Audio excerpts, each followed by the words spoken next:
When little Timmy Marlowe went missing, our whole town went sick with worry. Timmy was one of the town's poster boys, a real good kid, they'd say. He'd always been a straight-A student, a good-natured boy who was polite to everyone in town. His disappearance was a tragedy. They'd carded him the town angel in the newspaper. At first, his family had expected a ransom. A little boy being snatched off the streets is usually planned. They might have been watching the family and expected a huge sum for his safe return. While the Marlowes were not rich by any means, the whole town had come together to donate to the family. They'd received more money than they could have asked for. Nobody minded. Anything to bring little Timmy home. However, as the days crept into weeks, nothing happened. No calls, no emails. Search parties were created by dutiful volunteers. All the people in town had come out to help search for little Timmy. Flyers were plastered on every pole and building. You couldn't go a block without seeing Timmy's sweet smile shining back at you. They'd search for weeks and weeks until all hope had seemed lost. The little boy had just vanished. In the end, his parents blamed themselves for what happened. They'd always been too busy to watch over him. Working full-time jobs made for very busy schedules. That's why they hired me to babysit for them. I had always lived beside the Marlowe family, and after my husband Albert's passing, I had gotten quite lonely in the house by myself.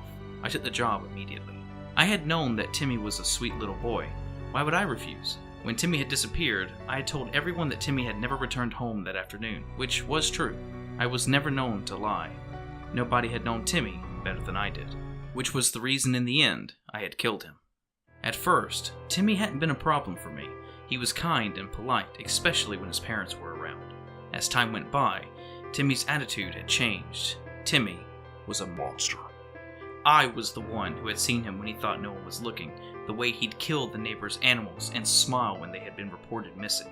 I'd seen him sneak rat poison into his family's drinks, never enough to kill, just to cause them to become violently ill. I never said a word to anyone. Then, Timmy took to hitting me. The bruises were never questioned. I was old, after all. I bruised quite easily.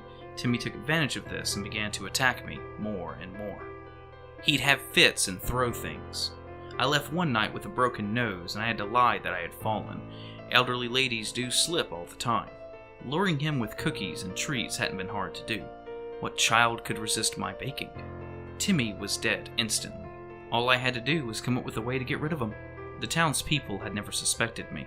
I was just innocent and sweet old Mrs. Astor after all.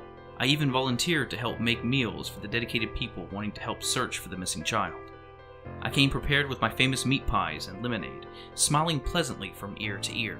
As the search party enjoyed my refreshments, they never realized they ended up finding little Timmy after all.